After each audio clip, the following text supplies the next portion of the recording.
कल्पना कीजिए एक खुशहाल शादी का माहौल। हरियाणा के पानीपत जिले के दौलता गांव में 1 दिसंबर 2025 का दिन। घर भरा हुआ है रिश्तेदारों से, ढोल बज रहे हैं, लोग नाच रहे हैं, दूल्हा बारात लेकर जाने की तैयारी में है और वही रस्मात चल रही है, हंसी खुशी का आलम है। लेकिन इसी घर की पहली मंजिल पर एक स्टोर रूम है। वो स्टोर रूम जो बाहर से लॉक है। जब परिवार वाले बाहर से दरवाजा खोलकर अंदर जाते हैं तो अंदर का मंजर देखकर उनके होश उड़ जाते हैं। एक छोटे से प्लास्टिक के टब में पानी भरा हुआ है और उसमें डूबी हुई है एक 6 साल की मासूम। उसका चेहरा पानी में और पैर बाहर लटके है। वो है शादी का घर एक पल में मातम में बदल जाता है। पुलिस आती है, जांच शुरू होती है। शक आता है परिवार की ही एक औरत पर जिसके कपड़े गीले थे, जो थोड़ी देर के लिए गायब हुई थी उस शादी के फंक्शन से। पुलिस उसे हिरासत में लेती है और पूछताछ में जो कबूलनामा होता है वो पूरे देश को हिला देता है। ये सिर्फ एक बच्ची की हत्या नहीं बल्कि 4 मासूमों की सीरियल किलिंग है। 3 प्यारी बच्चियां और एक उसका खुद का अपना बेटा, सिर्फ इसलिए क्योंकि उसको खूबसूरती से जलन थी। वो नहीं चाहती थी कि कोई भी बच्ची बड़ी होकर उससे ज्यादा सुंदर बनी। और सबसे चौंकाने वाली बात, अपना बेटा मारकर उसने शक को खुद से हटाने का प्लान बनाया।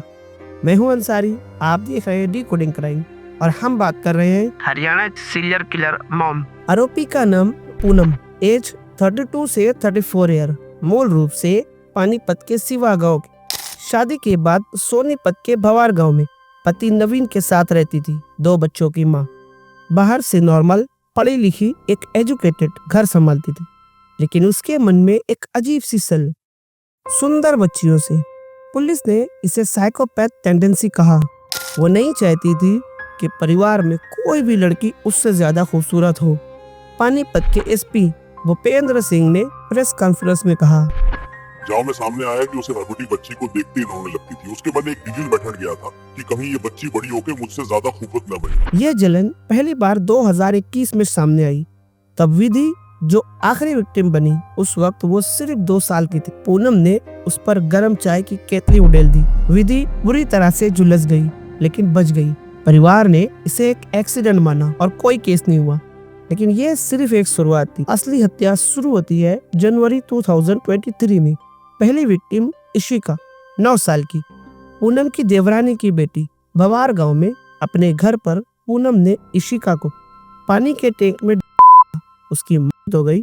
अब परिवार ने इसे एक एक्सीडेंट माना और इन सब के चलते पूनम का एक 3 से 4 साल का बेटा शुभम, वो इशिका का कत्ल करते हुए पूनम का बच्चा शुभम, जो अपनी आंखों से ये सारे मंजर देख लेता है और एक आई विटनेस इस केस का बन जाता है। और पूनम को डर लगने लगता है कि कहीं ये मेरा राज फाश ना कर दे। तो इसी के चलते पूनम ने शुभम को भी पानी में डुबो कर मार डाला और अभी भी परिवार में कोई शक नहीं हुआ। 2 साल शांति से बीत गए, लेकिन अगस्त 2025 में तीसरी विक्टिम जिया, 6 साल की, पूनम की चचेरी बहन की बेटी, सिवा गांव की रहने वाली। फिर वही तरीका, पानी में डुबोया। परिवार वालों ने इसे एक एक्सीडेंट मान लिया। और फिर आखिरी 1 दिसंबर 2025 नौलता गांव में शादी के दौरान विक्टिम विधि 6 साल की भतीजी। पूनम भतीजी को स्टोर रूम में ले गई और प्लास्टिक के टब में पानी भरा और विधि को उसमें डुबोया और बाहर से लॉक किया और खुद शादी में शामिल हो गई। जब बारात चली गई तो वहाँ की एक रस्म है, बारात जाने के बाद लोगों में प्रसाद बांटा जाता है। घर के जब बड़े बुजुर्ग प्रसाद बांट रहे थे एक एक का नाम लेकर, तब विधि का नाम पुकारा गया और विधि उन्हें कहीं भी नजर न आई। जब तलाश शुरू हुई तो ये तलाशी उनकी खत्म होती है ऊपर के स्टोर रूम में जाकर। जब स्टोर रूम का दरवाजा खोला गया और वहाँ बॉडी मिली। पूनम के ससुर जो विधि के दादा थे, वो रिटायर अफसर रह चुके थे। वो एक नजर देख कर ही उन्हें लग गया था कि ये कोई एक्सीडेंट नहीं, ये एक मर्डर है। उन्होंने फौरन पुलिस को खबर की। पुलिस आई और पुलिस ने अपने एंगल से उसे देखना शुरू किया। पुलिस को शक हुआ क्योंकि टब छोटा था और पानी कम, और पुलिस का कहना था कि ये एक एक्सीडेंट नहीं, ये एक और तभी परिवार के किसी एक लेडी ने पुलिस को ये कहा कि मैंने देखा था कि पूनम के कपड़े गीले थे। जब पुलिस ने पूनम से क्रॉस चेक किया तो एक मर्तबा पूनम ने खुद कहा कि उसके पीरियड आ गए थे, इसलिए उसके कपड़े गीले हो गए थे। जब दोबारा से क्रॉस चेकिंग हुई तब पूनम कुछ अलग से जवाब देती है और वो घबरा रही थी। पुलिस ने पूनम की अच्छे से पूछताछ की और पूनम टूट गई। सच बताओ, तुमने ये जुर्म क्यों किया? किस मजबूरी ने तुम्हें यहाँ तक ला दिया? पुलिस ने 30 दिसंबर 2025 को उसे गिरफ्तार किया। चारों हत्याओं के केस दर्ज किए। तो ये केस बताता है कि मन का अंधेरा कितना खतरनाक हो सकता है।